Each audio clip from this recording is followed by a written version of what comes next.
Las barracas, pues igual, impidieron que se hicieran barracas, teníamos que andar con esa picaresca, la represión era fortísima y algunos sectores de la iglesia, en plan los cristianos más auténticos, los de verdad, pues eran los que venían a estas zonas de barracas y fueron los primeros que empezaron a ayudarnos. Y aquí hay una institución que es muy conocida aquí, que es el Cotolengo de vosotros igual, claro, esto no lo conocéis, por el lado del Parkway hay un edificio alto que pone Cotolengo, el Padre Alegre. Esto es una institución que ya, estoy hablando de hace más de 60 años, que antes, estos ya cuando estábamos nosotros aquí ya estaban, yo tengo ya 72, pues que habrán cumplido igual ya los 100 años, que se dedicaban y siguen preocupándose de niños abandonados, de niños enfermos, de gente mayor. Es una obra bastante buena. Y esta gente nos venía mucho a ayudar aquí. Y estos fueron los que nos regalaron un Sagrado Corazón, que nos lo trajeron en procesión desde ahí, desde el Parkway hasta aquí, en procesión para que nos protegiera. Y durante mucho tiempo en las barracas teníamos, en medio de todo el sector de barracas, teníamos Sagrado Corazón. Por eso estas barracas nos conocen por el sector, por las barracas de Ramón Casellas, por el nombre de la plaza, de la calle, vaya, o las del Santo. Las de arriba de Francisco Alegre igual. Nosotros éramos los que sabíamos lo de los cañones, porque ahí habían estado las baterías antiaéreas para la defensa de la ciudad, que es la época de la Guerra Civil. Y nosotros le llamábamos también las barracas, las de arriba, las de Mariano Avenida, o la de los cañones. Lo digo porque si miráis de literatura o libros o artículos y tal, salen estos nombres, ¿no? De las barracas de Francisco Alegre, las barracas del Turo de la Rovira o lo de los Cañones, o las de María Laverni, las barracas del Sagrado Corazón o las de Ramón Casellas. Bueno, total, llegamos a tener pues casi 700 barracas más, y de familia y de personas teníamos casi unas 3.500 personas afectadas, porque ahora te digo, en cada barraca había un mogollón de gente.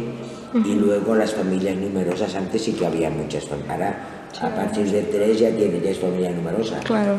Entonces era a partir de 4, que eran las de una categoría, y luego a partir de 4 para arriba, pero piensa que nosotros teníamos muchas familias que tenían 7 y 8 y 9 hijos. Bueno, nosotros empezamos, estos 3 grupos de barracas, empezamos a organizarnos. Primero, cada grupo por separado, en las primeras épocas, siempre había gente más concienciada o que teníamos muy claro para nuestros derechos, pero había entonces el problema principal que tuvimos al principio, y que fue lo primero que conseguimos, cuando lo conseguimos fue el primer éxito, fue quitarnos el miedo que había. Pensar que la represión de la guerra civil fue terrible aquí, y sobre todo en nuestros pueblos. O sea, la mayoría de la gente que se vino aquí emigrada no solamente venía por problemas de no tener trabajo y por problemas económicos, sino porque la mayoría eran represaliados de guerra. Nosotros fuimos de los que perdimos la guerra. Nuestros padres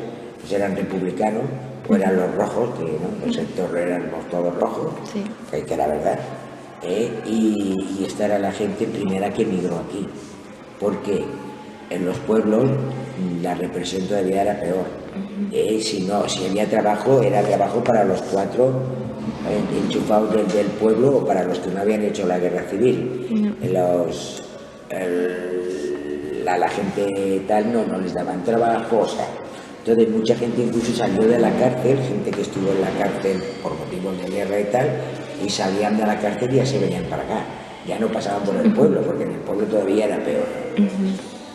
Por eso, estos barrios, cuando empezamos a despertar, cuando empezamos a ser capaces de quitarnos ese miedo, porque aquí al principio no se podía hablar nada de política, aquí todavía la gente, las mujeres, yo recuerdo las mujeres de esa época, de negro, ¿sabes aquello de verlas siempre de negro, de no quitarse el luto? Porque entonces los lutos también se llevaban, hasta los niños pequeños, nos ponían los lazos en las trenzas, los llevábamos de negro, y los calcetinitos negros, y te llevábamos 3 años luto, ¿sabes?